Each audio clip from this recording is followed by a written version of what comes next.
Welcome to the Prop Line. Andy, Jim, and Corbin here. We're going to go over NFL Week 2, all of our favorite props and parlays.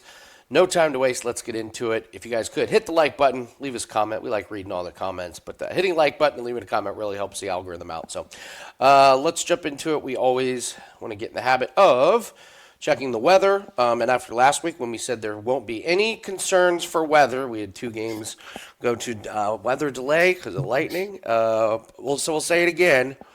Not really seeing anything. There might be some thunderstorms in the Dolphins game. It's Miami, so good luck figuring that out, how accurate that's going to be. So, but Miami, just keep your eyes open for that one on Sunday morning. So, all right. Well, Jim, I got to go to you first. Your Jets, Jets. Going at the Bills. This is kind of one of those funny where like this is technically an away game for Buffalo, but like isn't really an away game for Buffalo. So what'd you think of your Jets in week 1? What'd you see out of your team? How do you think they do this week? I couldn't be happier in a loss. Couldn't be happier. Game was over. My whole house was mad, and I'm like, I don't know what you guys are upset about. Really? We scored on our first possession of the season. That hasn't happened in years. First possession of the game, we scored. We had points by halftime. How could you not be happy? I was thrilled. I thought the offense looked good. I think it's built around the quarterback.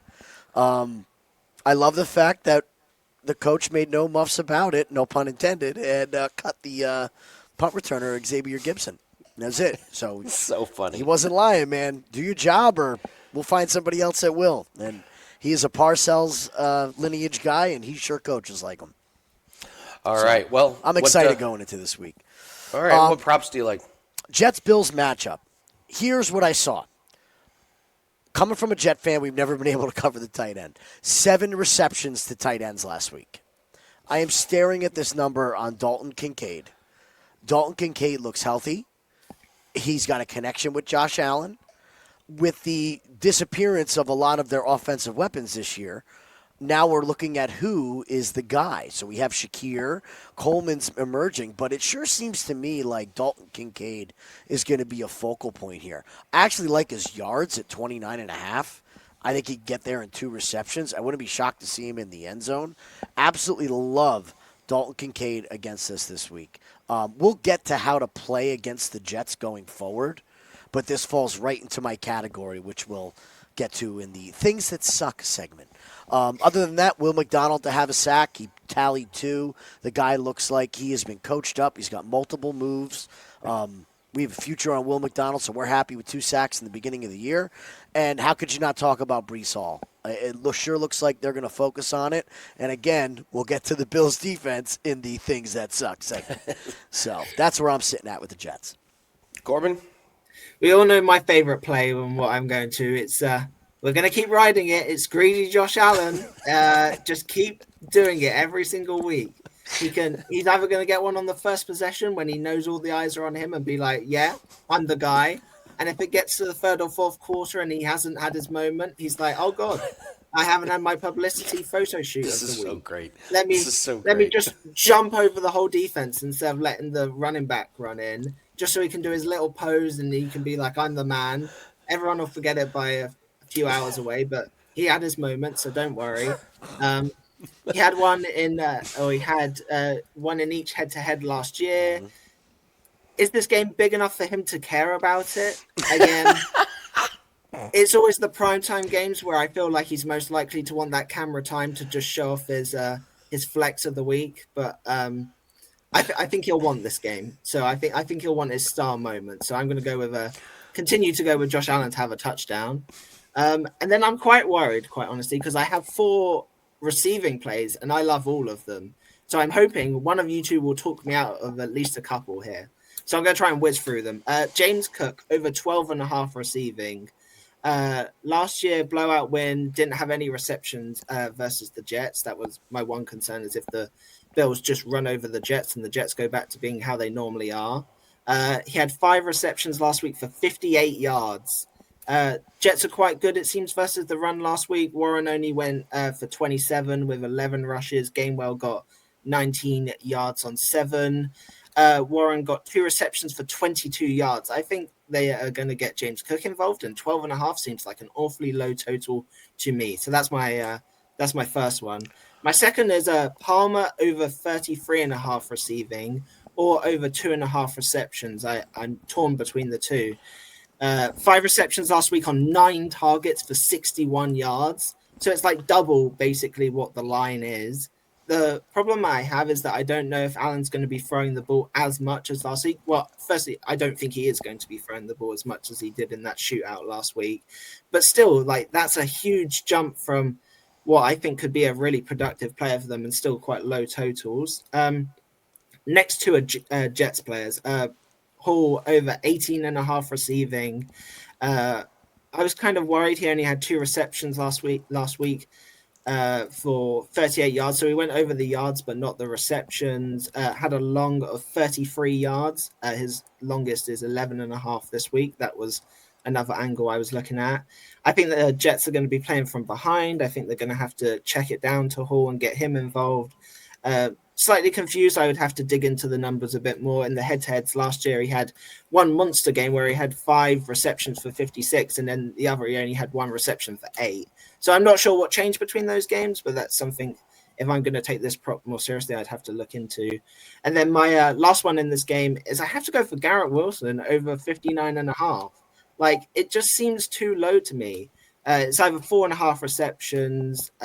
So he had 7 receptions last week for 95 yards on 9 targets. He's definitely Fields' number one guy. He's the number one guy on the team. I don't trust the Bills to stop anyone in the backfield, quite honestly.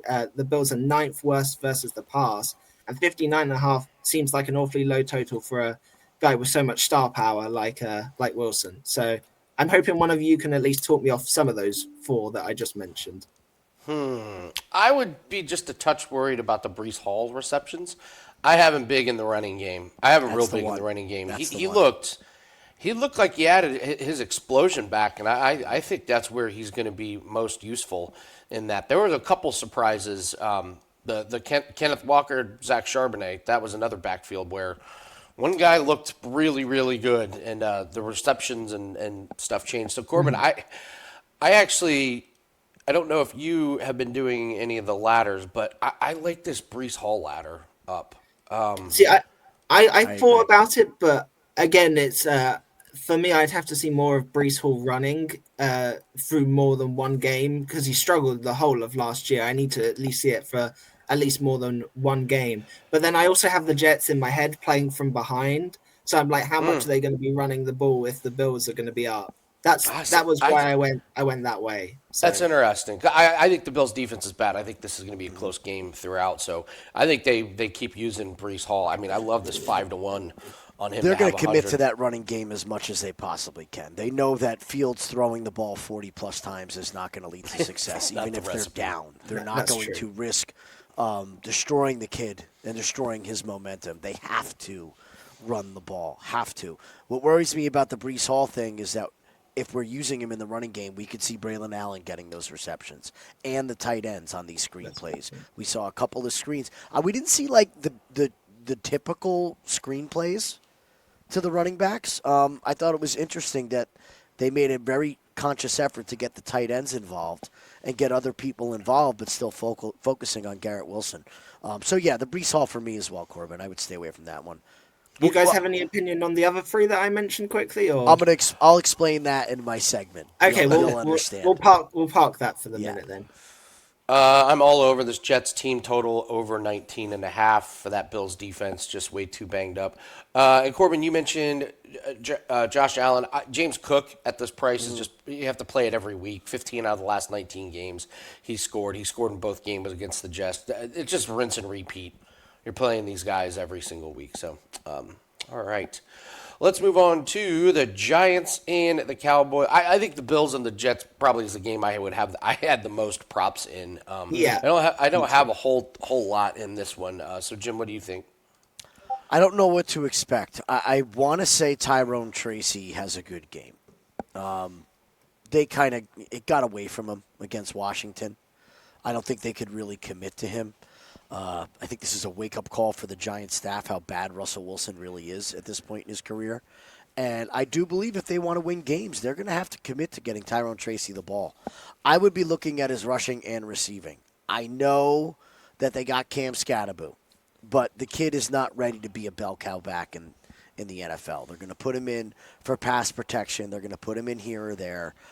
I like Tyrone Tracy to have a big game here. I know the 75 is high, but it wouldn't shock me to see Dallas, also garbage time. Like, say Dallas does just thump the Giants.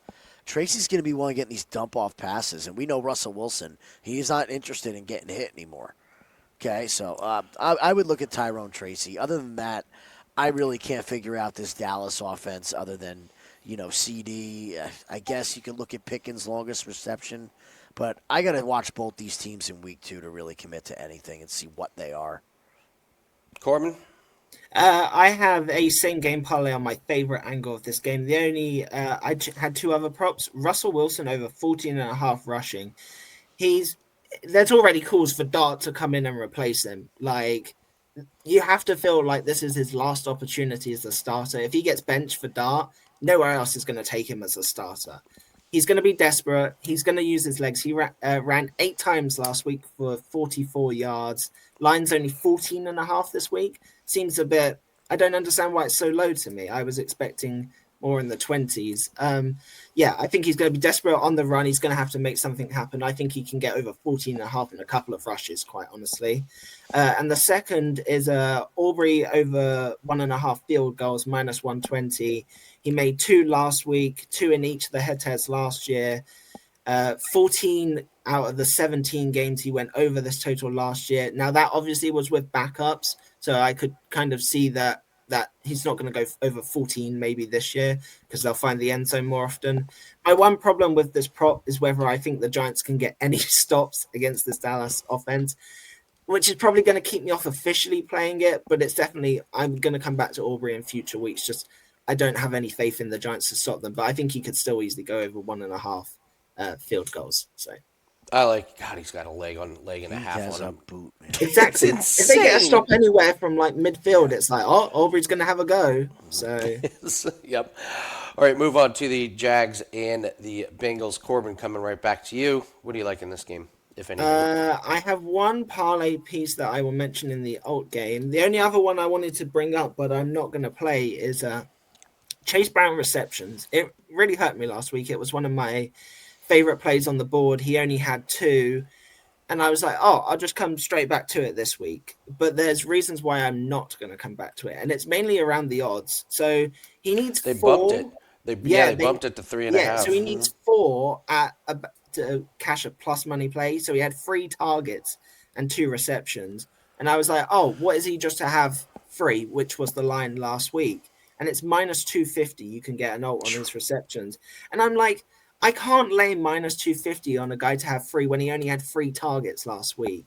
Like, I don't know if something changed. I don't know if it was just a one-off, but it's enough to put me off the play this week. So, yeah.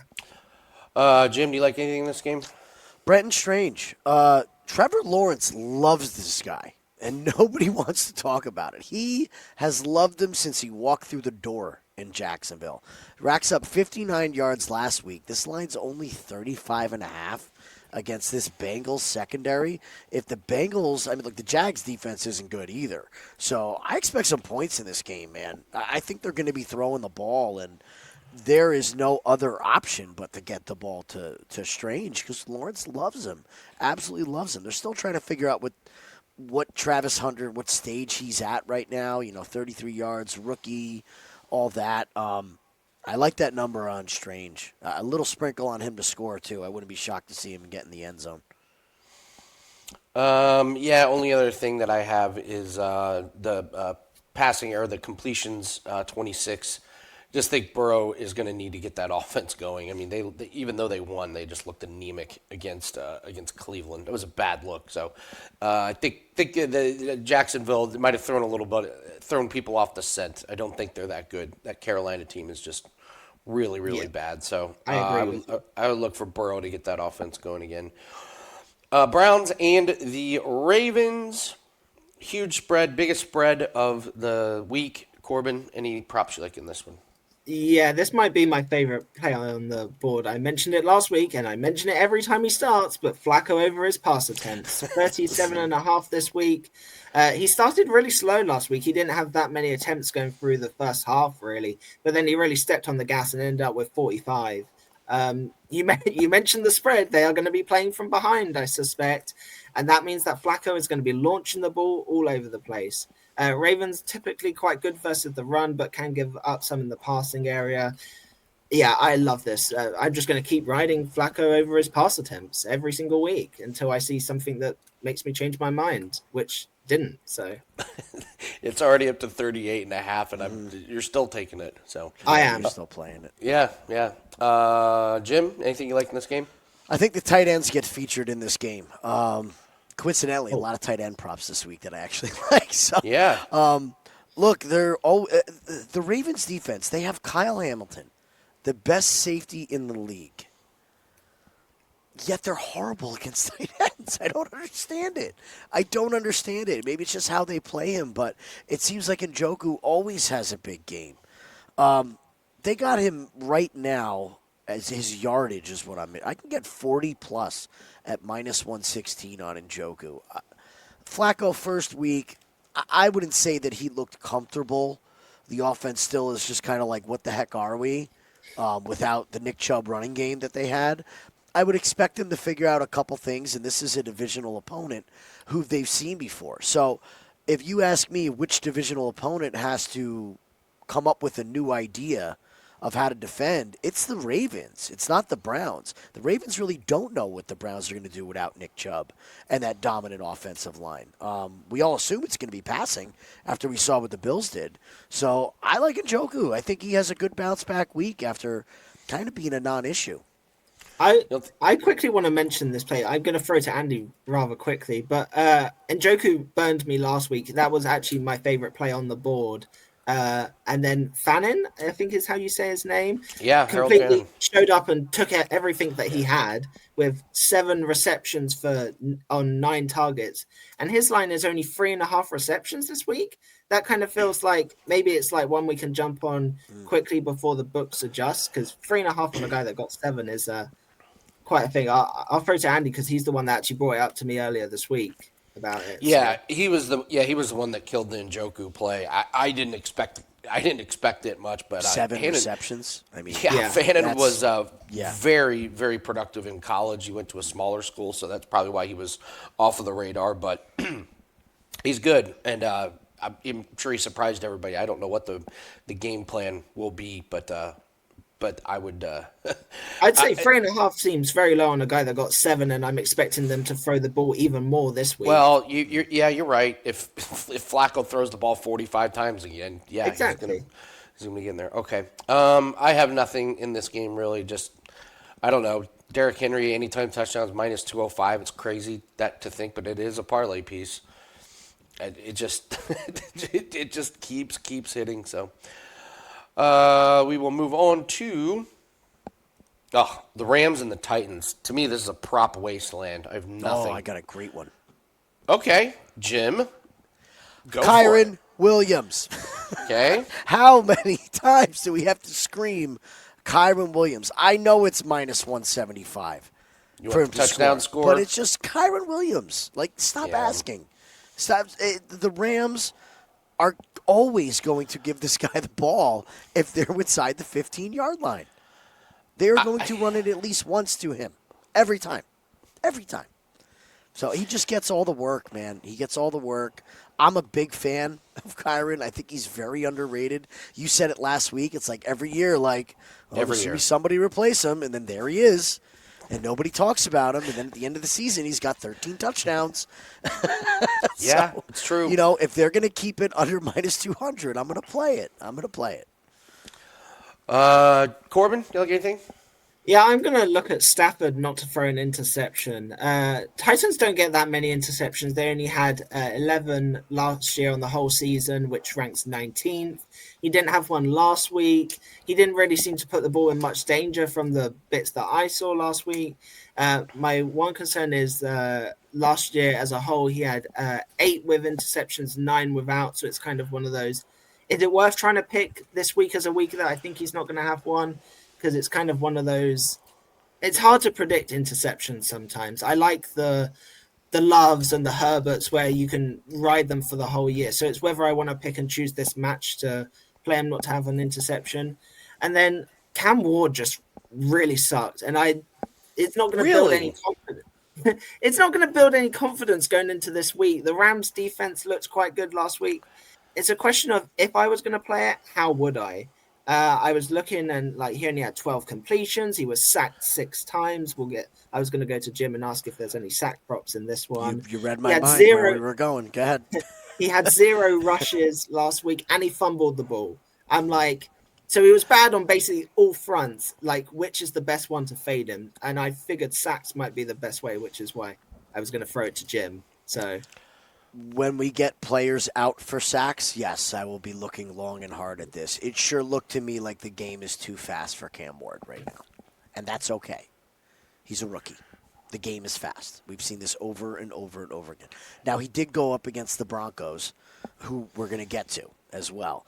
But this pass rush for the Rams is a damn good pass rush. They have some great players. Hokett, Pace, really good pass rushers on this team. And I think they've built this defense up from when it was a ghost town, and we were really worried about it. And they showed up last year. They played really tough in some good games. So once we get our players out for sacks, yes, we'll look at it. You could probably look at total sacks. If you could get 3, I wouldn't be shocked to see 3 being a good number. But, yeah, I agree with you, Corbin. I think the game is a little too fast for Cam Ward right now. Yeah. I will take over 3.5 on the amount of times the announcers go, and Calvin Ridley just can't quite bring it in.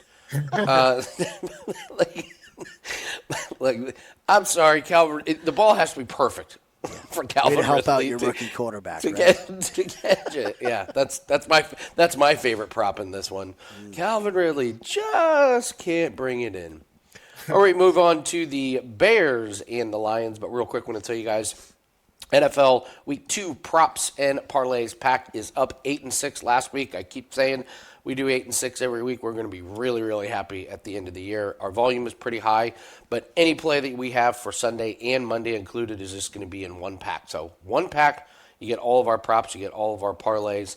We only had 2 parlays. I hit both of them last week. So things are looking good after Thursday Night Football.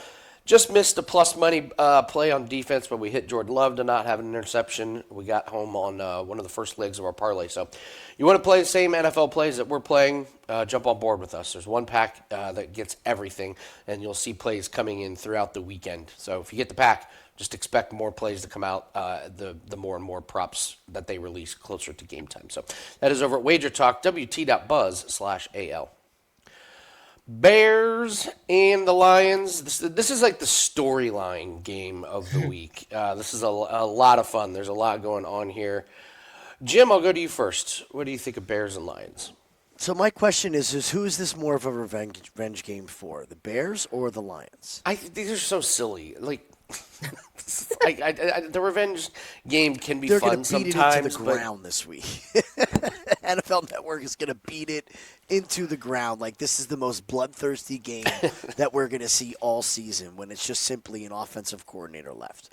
I was really disappointed in Caleb Williams in that Bears game. Started fast, missed players, high, low, just throwing the ball away. Didn't even look at his tight ends that were wide open. And that's what I'm coming to, is that these lines are dropping. You can't even get a line on Cole Kmet right now on DraftKings, but you can get Colston Loveland at 19.5. Do I believe that the coaching staff is going to break down that film and say to Caleb, he's wide open, Caleb. That's where you have to go with the ball. And we see that. At some point, that has to happen. It's just terrifying putting any kind of money on Caleb Williams at this point. You just, like you said it, I believe, earlier this week, Andy. It's something about him. He just doesn't look like he has it. It just doesn't seem it. Now, this line on Loveland's down to 19.5. Ugh. I can't get there just yet. I got to see some kind of life out of this man to make the right decisions playing quarterback. As far as the Lions go, they better be pissed off. They should be pissed off. they're going to have to get some kind of an identity here, and I think that goes back to the run game, and it goes back to, Gibbs trying to get him the ball. But again, I'll look at the number on Montgomery. I said it last week. I'm going to continue to say I will look at David Montgomery before I will look at Gibbs. But I haven't gotten there on anything. Nothing. Yeah. Corbin? I have a couple of angles. Again, whether I play them is another question. Swift over his receptions. He had 3 receptions last week on 5 targets. I'm not sure what version of either team's going to show up, but I'm expecting high scoring. I'm expecting the Lions to bounce back and score some points. So I think they're going to have to. The Bears are going to have to keep up. He had games last year. He had 2 receptions for 35 and 3 for 33. Probably keeps me off because even if he's getting there, it's only just about. I think there's better props. The one I was looking at is Montgomery over his receptions. In some places, it's weird. In some places, it's 2.5, and some it's 1.5 juiced to -200 range. He had 4 last week for 18 yards, but I don't know how much of that was down to him being down versus the Packers. Last year, he had 3 receptions for 36. I may well go with that over 1.5 at -200 and put that with something because I quite like that angle. 2 receptions on Montgomery seems awfully low. I was looking at Gibbs as well, but again, he had 2 for 17 last year, but he had 10 last week, and the line's only 3.5. So I'm kind of working out what to do. I feel like I'll probably go Montgomery over 1.5 with something. And then my only other play is Goff not to throw an interception. So he had one last week, but as we mentioned, he was behind basically the whole game. And we'll get to the Packers defense at some other point, but we're on fire. Last year, 11-6 didn't have an interception, including both games versus Chicago. It's one where off one last week, I think he could bounce back and have quite a clean game. So that's where I was looking at those props. Caleb Williams, rinse and repeat, not have an interception. I don't know why this is -120. I mean, this guy's has 1 interception in the last 12 games. So I will gladly, don't tell the books, I will gladly keep playing this every single week. There's a great stat going around on Twitter about how in his career he's got 52 overthrown incompletions, and I like the next highest is in the 30s. It's just like when he misses, it's high and it's just sailing out of bounds. We saw that last week. So when he misses, he's just not throwing it to the other team. So Caleb Williams is what I would like. And I'm with you here. This was one of my takeaways, and this is what I thought was going to happen. It's DeAndre Swift in that backfield, and it's nobody else. Here's the 3 people that had carries: DeAndre Swift, Caleb Williams, and DJ Moore. And the Bears, I know they're dealing with injuries in that backfield, but wow, they're playing with fire. But that's good for us because, DeAndre Swift, 3 catches for 12 yards, 17 carries for 53 yards. So, I mean, if you're looking at rushing totals and receptions, it's him. So I thought that was a pleasant surprise if you draft him in fantasy or if you're looking to play him. It was all him. So that's why I like the 2.5 receptions, because I was like, if he's the only guy in the backfield, yeah, he's going to be out there. He had 3 last week when they were leading against the Vikings for the majority of the game. Yeah, it was quick. I don't expect as I said, I expect the Lions to fire back, so I don't expect the Bears to be leading for the majority of the game, which in my head leads to him getting even more than 3 receptions. So, yeah, I like Caleb Williams rushing props over 4.5 is pretty good. He had 6 last week. He probably, if they end up winning that game, he probably has more with the kneel downs at the end. So, move on to the Seahawks and the Steelers. This was, I'll just tell you guys, this was an eye-opener for the Seahawks backfield. Zach Charbonnet led the team in carries, and he wasn't the one catching the ball. Kenneth Walker was. So, I was looking here at some of these receiving props, and boy, Kenneth Walker is at 11.5, and Kenneth Walker is only at 1.5. Holy cow, do I love Kenneth Walker over 1.5. The line's moving up. It was -160. It's all the way up to -170. I don't care. I'll gladly take him. If he goes over this week, you're never going to see 1.5 again. But they weren't looking at Charbonnet. They were looking to hand the ball off. It looks like they trust him more.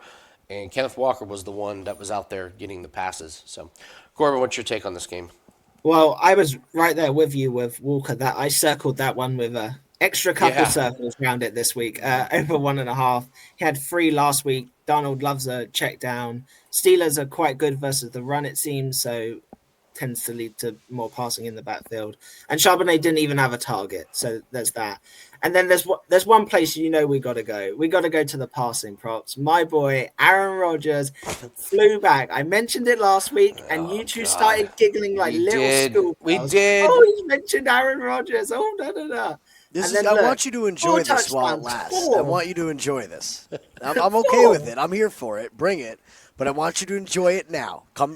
Wait until it starts getting cold. Oh, yeah, because he hasn't played in the cold very long, has he? Hasn't Corbin, you're way younger than us. I'll tell you right now. We're in our 40s. The cold feels way different. Well, I'm going to enjoy the moment for as long as I can, okay? So I'm going back to over 1.5 passing touchdowns at plus money. I love that play, by the way. I love this play this week against Seattle. Yes. What I find really confusing about this play, so firstly, he had 4 last week, just to emphasize, 4 against the Jets. Him to just have 1 passing touchdown is minus 450. Him to have 2 is suddenly plus 130. Like, I mentioned it last week when I was talking about why I liked him to go over 1.5 last week, and he had 4, just to emphasize the 4 again. On the goal line or anywhere, he just checks out of the run. He makes it into a pass so he can boost his stats. He does it all the time. Greedy Aaron Rodgers. And I'm not sure the Seahawks defense is particularly special in any kind of area. So, I think this is a great look, quite honestly. Also looking at Jackson, Smith, and Jigba over 5.5 receptions. He had 9 last week. He's the clear wide receiver 1 and seems to have a good connection with Darnold.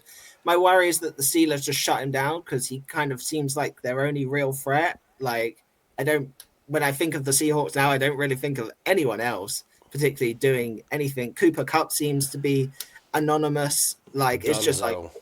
It's like what's going on there. Then obviously Walker that we already mentioned, and then Jonnu Smith over 3.5 receptions is one that I want to keep an eye on. He had 5 receptions last week. As I mentioned, I've watched a lot of Rodgers. He loves throwing to the tight ends. I think 3.5 receptions is really low on Jonnu Smith. My one concern is that he didn't have many yards with those receptions last week. So it's like, do they look at the film and go, oh, we threw to him 5 times and I think he only had like 18 yards or something? Or was it a case of those 18 yards are better than taking a sack or taking a negative play and it helps slightly? So it's one that I will, if I don't play, I might play. If I don't, it's one that I'm going to continue to watch. So go Aaron Rodgers. Corbin, you have bragging rights this week. 100% you have bragging rights. I got nothing. All right, Jim, what do you like in this game? First of all, I love Corbin's plays. Jonnu Smith was where I was going. Those short passes, they were all situational. It's all situational. And it seems to me that he's going to be the guy that Rodgers is going to look for other than DK. When it's 2nd and 6, 3rd and 4, it's not about the yards. It's converting those plays. The interesting thing, and I quote Aaron Rodgers, this was the most talented tight end room I've ever played with. Pat Freiermuth went over too. So not only did Jonnu Smith go over, Pat Freiermuth went over as well. So you have a 2.5 on Freiermuth and you have a 3.5 on Smith. I believe the receptions are the way to go. We also saw Jonnu Smith get involved with a sweep for a touchdown and a rush. So they are obviously looking for a secondary weapon apart from DK Metcalf. Also, anything you can play against the Steelers defense against Sam Darnold. We saw good old small hand Sam last week, fumbling, looking like a lost puppy in the game. I've seen this before. No matter where he goes, if you get near this guy, he just falls apart.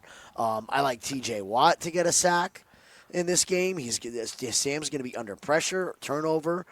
For Sam, interception. It's only minus 106. Oh, I love that. I am not sold on this Seattle team by any means. They got a lot of good young pieces, but I just don't know what they are. I don't know what they are. I don't know if they're gelled. And I don't believe that Sam Darnold is the answer. I really don't. Actually, really like your Steelers this week. That Steelers defense is prideful. And they got lit up by the Jets week 1. I expect them to come back with a much stronger effort. We saw T.J. Watt on the sideline pissed off in that game. So you are for sure that's being mentioned this week by Tomlin and T.J. Watt, that they got to play better defensively. I've got Cooper Kupp under 32.5. I think it's over. He had 2 catches for 15 yards last week. I mean, Darnold completed 16 passes. 9 of them went to JSN. It just feels like Cooper Kupp, the injuries and not being there with McVay and the chemistry that he had with help me out, Matt Stafford. It's just not there. Yeah. It's just not there. So, all right, we move on to the 49ers and the Saints. Boy, this game got ugly in a hurry. I will not have a penny on this game, Corbin. I will. Okay. Well, let's see if he steals my play. I've got 2.5 plays this week. You'll see the half in a minute because I'm waiting on a line. Okay, you'll see in a second. Just hold out. My first one is Christian McCaffrey over his receiving. I don't care that everyone is going to think of it. Over 33 yards is low for McCaffrey. Yeah, it's already up to 36.5. Yeah, shop again. This is why you shop around. The difference between some books still have 33 and some have 36. 3 yards is going to mean a lot in this kind of stuff. So last week we hit his live totals 3 times in the game. We just kept playing it over, and he would hit it and we'd play it again. There's just no real options. There's so many injuries. It's like, other than Purcell, who else is going to catch a ball here? He had 9 receptions for 73 yards. They might even put him as a wide receiver, quite honestly. They might bring Brian Robinson and play him at wide receiver if they have to. And I think he's going to go over this total quite easily. My second play I love is Rattler over 16.5 rushing yards. He had 4 rushing attempts last week for 29 yards. 4 of 6 games he went over last year. I like this 49ers defense, but I think they're going to leave space. That if you've got a choice of him throwing the ball, not that he's a particularly accurate passer, they're going to be trying to stop Kamara, basically. So I think Rattler can easily scramble for this in maybe even 2 plays. I think he's going to go well into the 20s. So that's actually one of my favorite plays on the board is Rattler over 16.5 rushing. And my half a play is I am waiting for Brian Robinson rushing line because I think they're going to run the ball a hell of a lot of times. And I think so he didn't have that many. If I remember, I was watching the game through the first quarter or first half. He didn't have that many. Into the second half, they upped his usage. So I could quite see. Again, I need to see the line to work out whether I like it, but I think he could have a good week. So they're my 3 plays, of which I will be playing. Jim? Well, Corbin, you took my favorite play, and that's that Spencer Rattler. I'll take it a step further. I think you ladder Spencer Rattler rushing. Oh, agreed. Yeah, I think you can ladder him up to 30. 40. Wow, 40 plus 5. Okay, 40 is a little ambitious. Plus 5. I rushed for over 40 last week, man, on 4 rushes. That's it. This 49ers team, they know the offense is hurt. They're going to win this game with their defense. It is line up Nick Bosa and say, go get him. Like, you guys got to play lights out on defense. I think they're going to make life hell for Spencer Rattler. And I'd be remiss if George Kittle got injured and I didn't mention good old number 44. He's not listed yet because we have nobody listed yet. Kyle Juszczyk, 2 receptions for 30 yards last week. We've seen this with this 49ers offense. When Kittle goes down or McCaffrey goes down, it's got to go somewhere. And he's a guy that they trust. He's a guy that Shanahan trusts. You can plug him in the backfield. You can plug him in at tight end.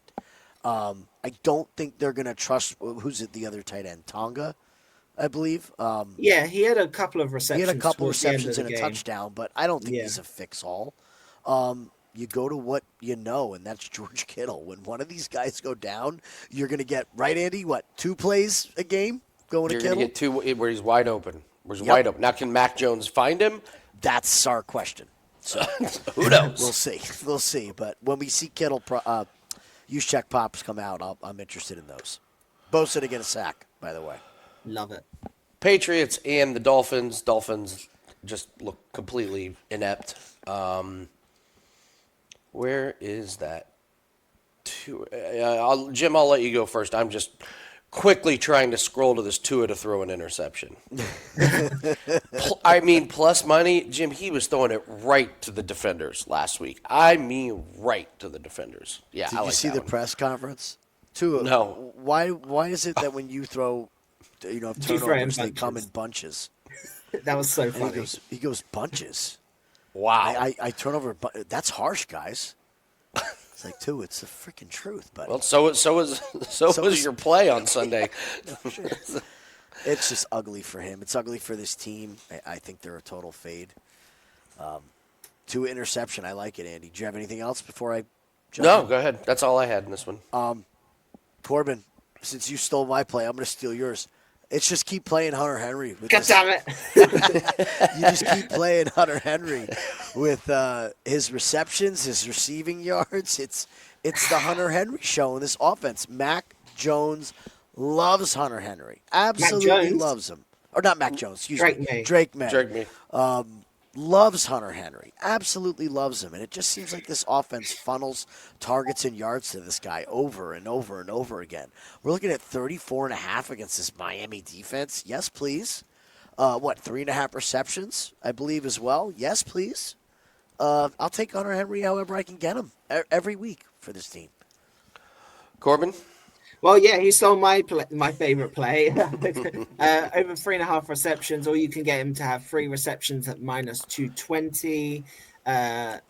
We'll get to.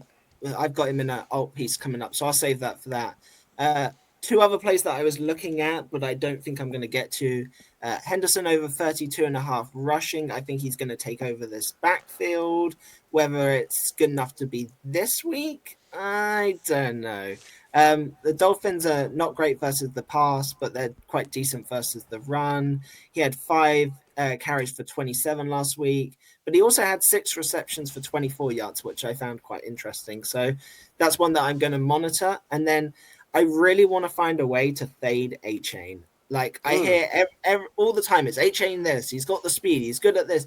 And I watch him, I just think he's just not good. To me, he's not good. So he had 55 last week, but on only 7 attempts.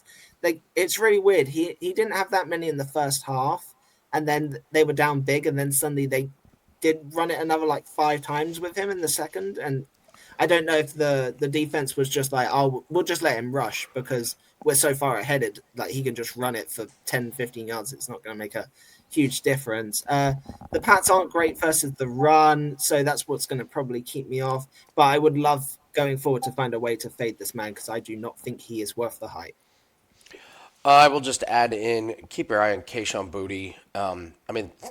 3 out of his last 4 games, going back to last season, the guy's had 95 yards or more. He had 6 catches last week. He was good in college. He had off the field issues, but his talent is absolutely there. But 41.5 seems awfully low. And if he has another huge game, which he could against this Dolphins team, I wonder what this number is going to be. Yeah, line will be completely. Yeah, you won't get him below 50. So, moving on to the Broncos and my Indianapolis Colts. Jim, I'll let you go first so you can talk about Daniel Jones and his rushing prop, which you went over by half a yard last week. Amazing. We lucked out with no kneel downs. We were sweating it. I was terrified. I was like, oh, no, he's going to come in and kneel. So it was 4 rushes, 26 yards. 4 rushes. Again, who did they play? They played a Miami defense that can't pressure anybody. Couldn't stop them. Really gave little to no resistance to the Colts offense. And we still had 4 rushes for 26 yards. We didn't get those, oh crap, I got to get out of here rushes. It was more like, all right, you know what, I'll run for 7, I'll run for 5 here. Now the Colts have the joy of going up against Denver, who had 6 sacks last week. I would say, do we all agree best defense in the NFL? Projected? up there. They look pretty good. Give us a few games. Okay. Give us a few They were games. projected to be one of the best, and they sure look damn good at the beginning of the Corbin's year Packers with the might have sacks. something. Corbin's Packers they look might great. have something. They look might great. have I'll something give to you say that. about that. Yes. Daniel Jones is going to be under pressure this week. This is not the Miami defense, and they're going to have to get him out of the pocket and on the move. If they keep him in the pocket against this pass rush, he is a dead man walking, and he knows it. So if they're going to keep this rushing again at 25 yards, this is the magic number for this guy. I mean, again, don't overexpose yourself, but I would ladder him up to 30 or 40. I think that the Colts are going to struggle on offense, and it's going to have to come from somewhere to the point where they say to Daniel, hey, listen, man, use your legs. If it's not there, take off and run. Get us in 2nd down and 5. Get us in, if it's 3rd and 6 and nothing's there, try to make something happen because this defense is pretty solid. They're solid in the secondary. They're solid up front. I'm going to continue to play this play if it's this number. It's that simple. Corbin? That's the only play I had written down. The only thing I was going to add a little lesson. You guys mentioned that it was 25.5. I got it at 23.5 just after we mentioned it on the show last week. Nice. That just speaks to that's why you get the plays in as soon as possible because the lines move. You might think, it's moved from 23 to 25 or whatever it was.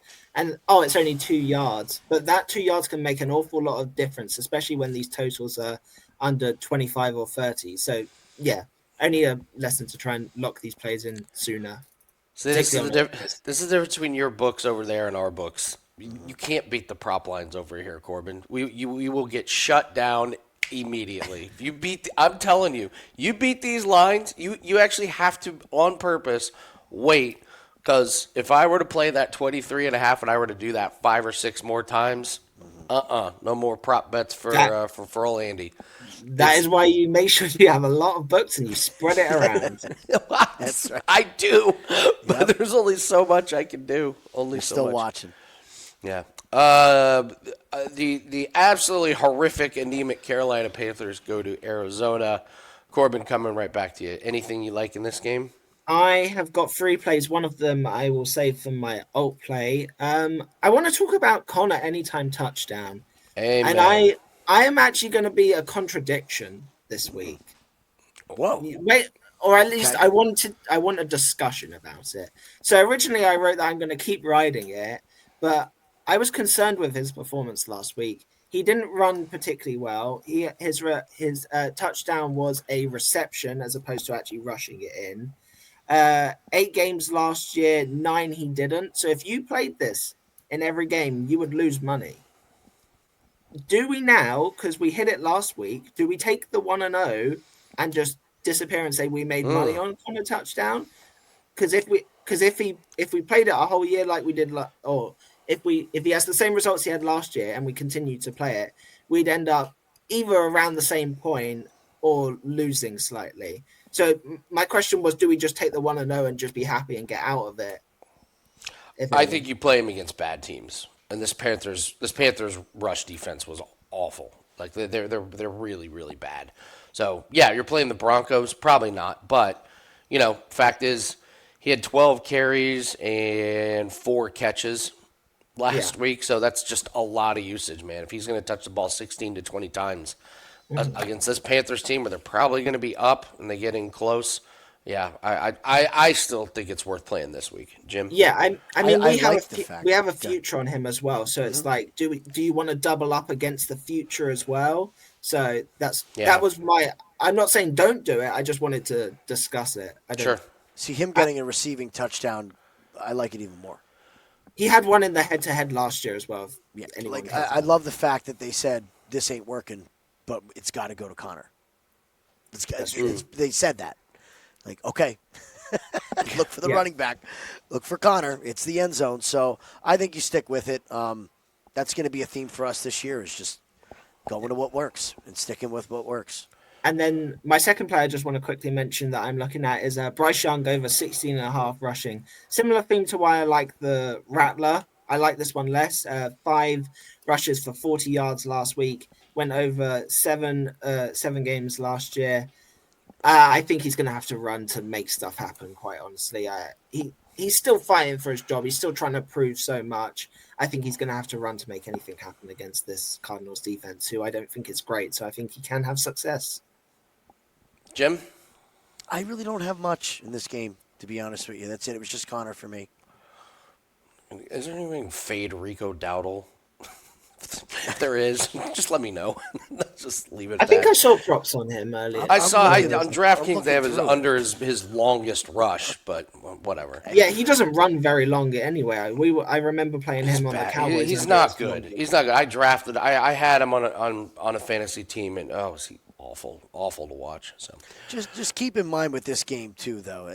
Arizona gave a very uninspiring performance against the Saints, so it's pretty bad. I would tread with caution here with this game. I think the books are onto your Dowdle. I just checked at 17.5 just for his rushing yards full stop. So he had 12 last week.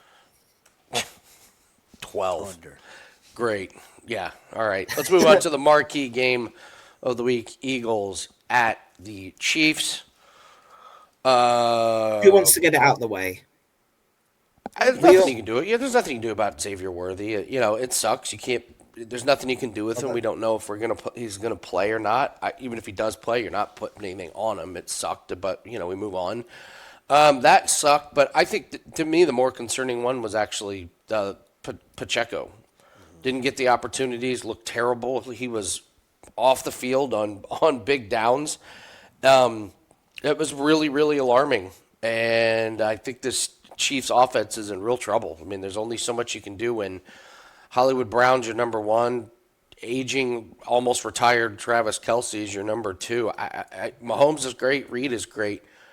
I can't play anything on this Chiefs team. So for me, it's just go back, rinse and repeat. Jalen Hurts at minus 110 anytime That's what touchdown. I was talking about it's just when I said, do you want to get it out of the way? I thought you were. I was like, we all have it written down. It's all ready. I was like, All who right. wants to take it? That's what I was referencing. That's all I'm playing in this game, Jim. I mean, I'm terrified about Pacheco. He should be the starter. He should get the workload. But again, we see Kareem Hunt just trotting on out there every time. Look at Pacheco's rushing total, 35.5. 35.5 for the supposed starter of the Chiefs. Oh, man. Well, here's what we get with the Chiefs right now. Their offensive line, they lost some players. They don't look on the same page at all. Mahomes isn't on the same page with the O-line as far as the checks go. That's a real freaking problem. The Chiefs' defense, where was the pass rush? Where was Chris Jones? He was a non-factor. Are we starting to see the downfall of Chris Jones where he's just like a guy that occupies space? What I will say is this. What I notice is that George Karlaftis is still hustling and still going. He registered a sack in week 1. We have seen Jalen Hurts under pressure, what he can do. Yes, he can scramble and run, but the Chiefs are familiar with this team. I like Karlaftis to get a sack. I'm going to wait to see what this line is. I would assume it's going to be plus money for a half a sack. I'll be playing that for sure. Corbin? I have 3 plays circled in this game. Hurts touchdown, we already mentioned. He had 2 last week, going back to that. Hurts over 9.5 rush attempts has my interest. He had 14 last week, 11 in the Super Bowl, and they didn't even. He didn't even play the whole game. 8.5. You can even get 8.5. Even better. I love 8.5. That is a seriously good play to me. Just because we mention it all the time, I don't need to say it over and over again. But the tush push, the runs, everything. I think he can easily go over 8.5. I will probably be playing that. And then Barkley over his receiving, 14.5 has my interest. He had 4 receptions for 24 yards last week, 6 for 40 in the Super Bowl. Again, he wasn't really needed at that point. To get 40 and not play the whole game seems kind of good to me. Chiefs were decent versus the run last year. The Chargers ran 25 times and only got 90 yards rushing. Hampton got 2 catches and went over this total, I believe. I think Barkley can go over 14.5 in just 2 catches. So I quite like that play as well. I just want to, before we move on, I want to go over one thing, unless you had something else, Andy. Yeah, on DraftKings, race to 40 yards rushing, Saquon's only minus 140. Love it.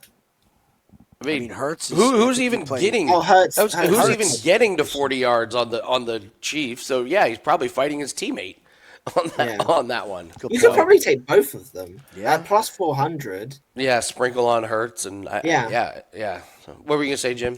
So my cousin, diehard Steelers fan, and knows his football, works in the athletic department for one of our colleges here, in the football department in New Jersey. And I was talking to him about the Eagles, and he said, "You don't understand how bad our secondary is." Really, the Eagles secondary. He goes, "We are going to get exposed so bad at But they some have- point Interesting. in the season." who So exposes that him? brought me to this: is who is Patrick Mahomes throwing to? I mean, You can't make that decision until you know if Worthy's playing, to me. I don't think Worthy's playing. I think don't you do as well, rate it. but- You're right. But if he doesn't play, I'm looking at this 25.5 on Thornton.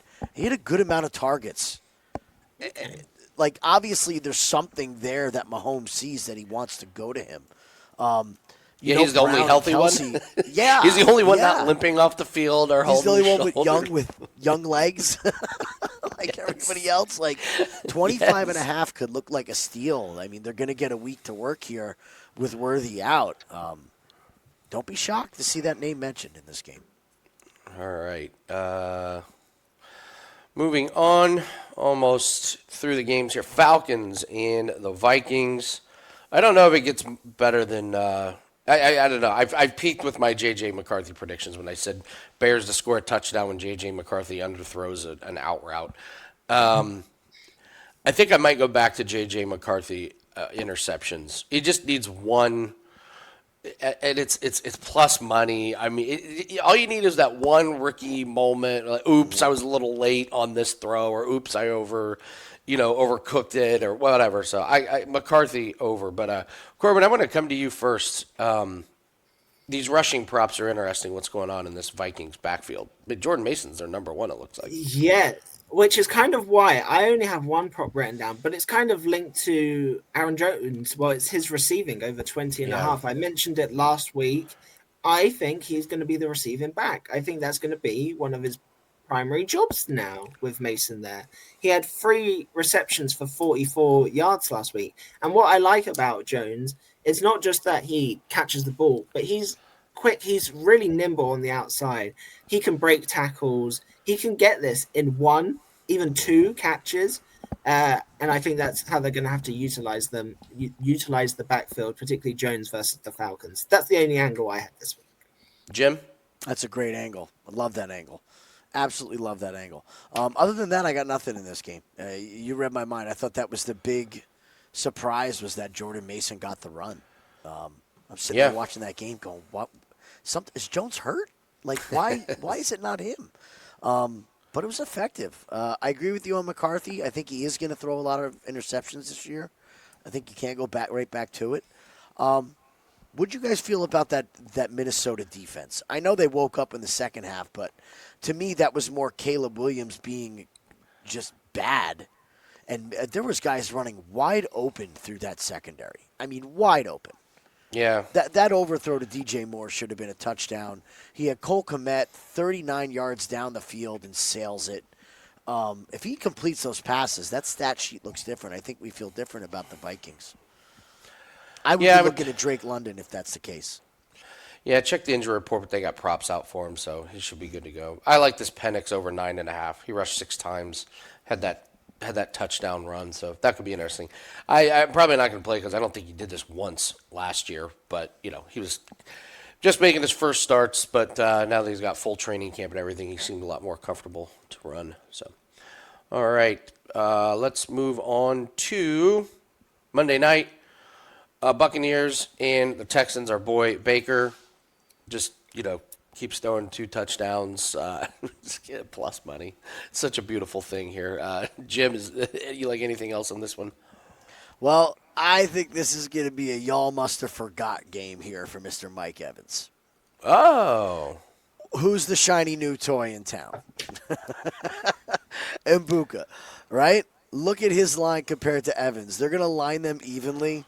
I'm not buying it, man. I'm not buying it. It's still Mike Evans in prime time. And we know, and I'll take a page out of Corbin's book, Baker in prime time Baker makes statements in prime time.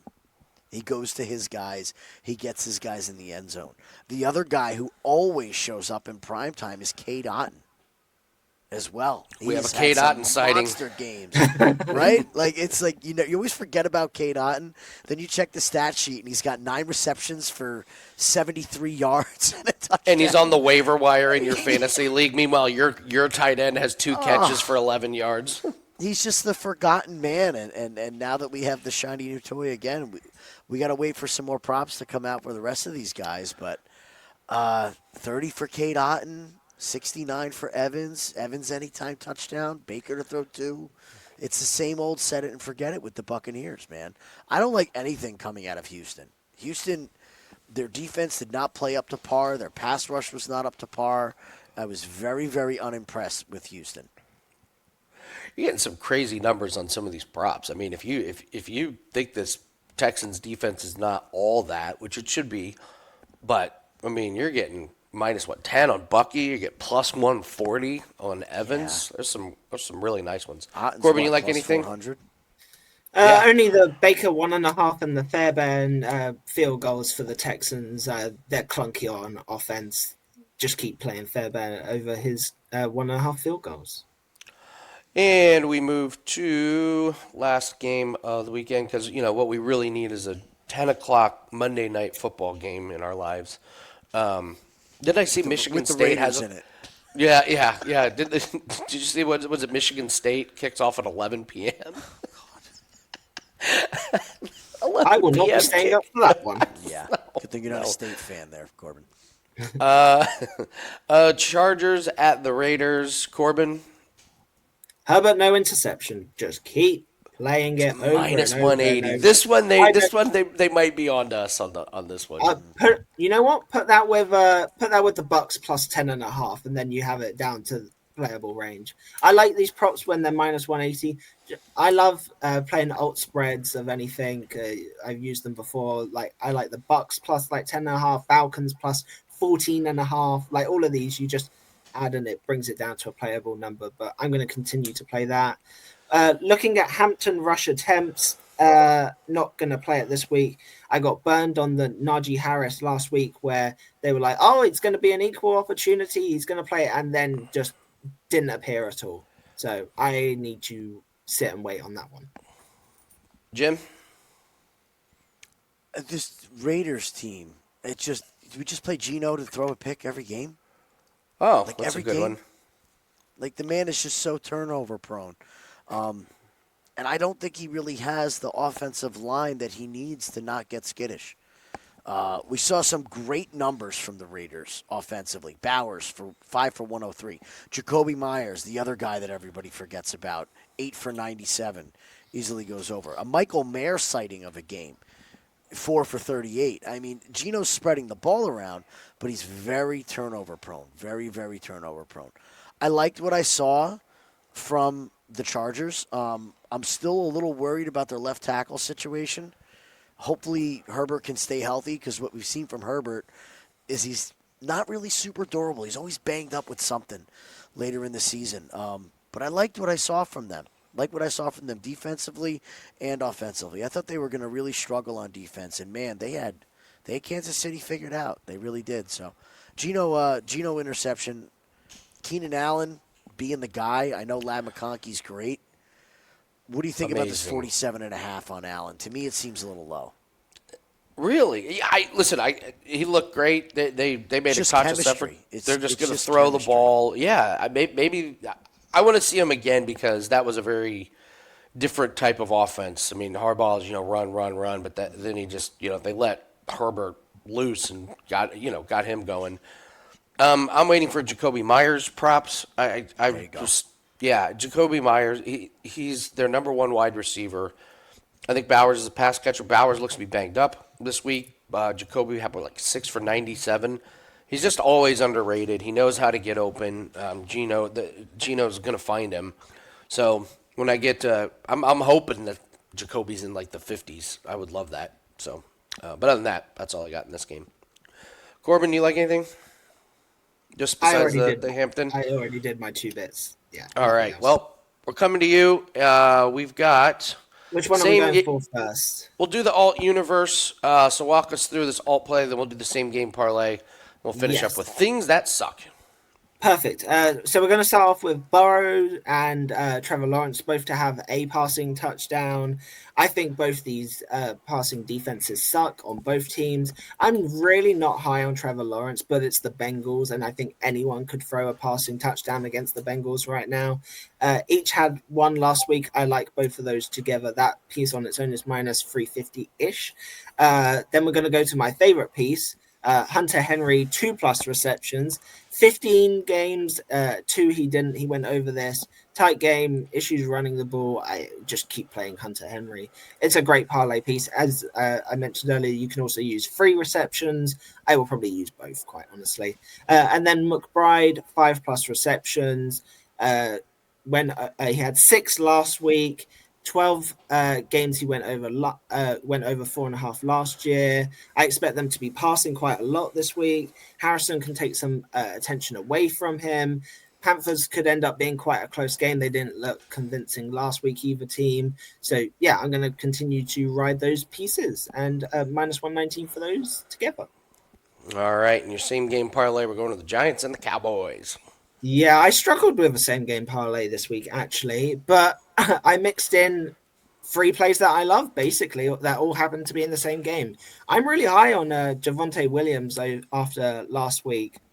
He had 15 rush attempts for 54 yards against Philly with a long of 11, which initially you would go, oh, a long of 11 isn't that super impressive. But to still get to 54 yards, even with a long that low, I really like.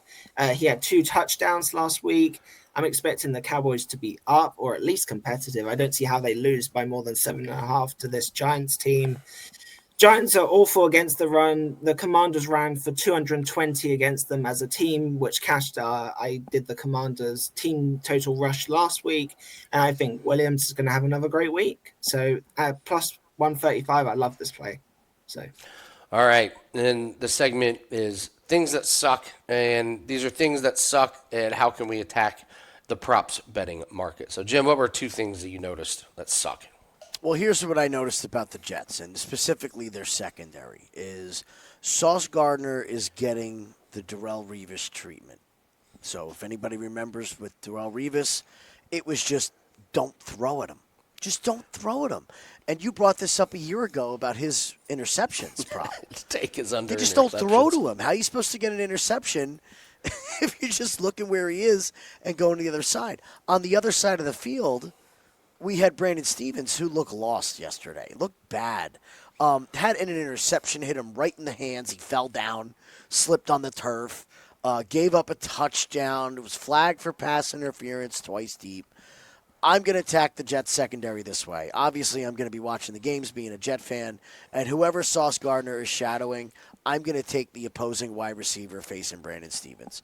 I'm going to look at their props and bet live. We always speak about how live betting is just the way to go. And if you see that it's going to be, just to use Mike Evans matched up with Sauce Gardner all day, you're taking everybody else but Mike Evans because they're not even going to go to him. Maybe once or twice.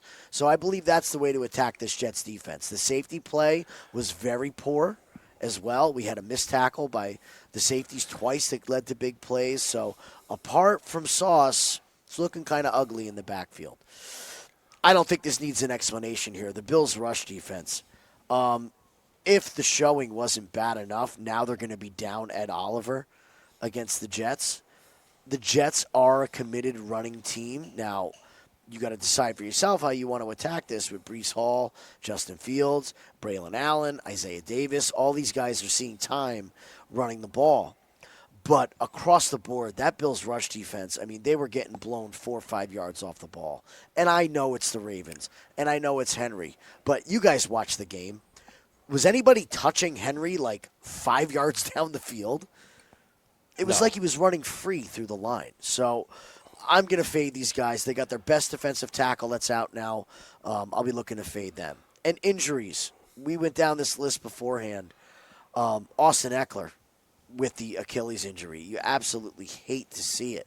Corbin, you had a great list. Just go down, please, the injury list. It absolutely sucks in week 1, week 2 to have your players just ripped from you for the rest of the season. Yeah, Worthy was the one that initially springs to mind because that was one of my favorite plays was his whole reception. So that hurt. The biggest thing I can say with injuries is that you just have to expect that they're going to happen at some point, and that's why, particularly this year, I'm limiting my stake per play. We've done it with our client plays. If you have 3 plays that you love a week and one of them gets injured on the first play, you have to win the other 2 just to like break even and not make a loss. That's why if you spread out across more props and have more volume, even if one goes down with an injury, you can still recover with the others, and then it's just to play angles live when you get the opportunity.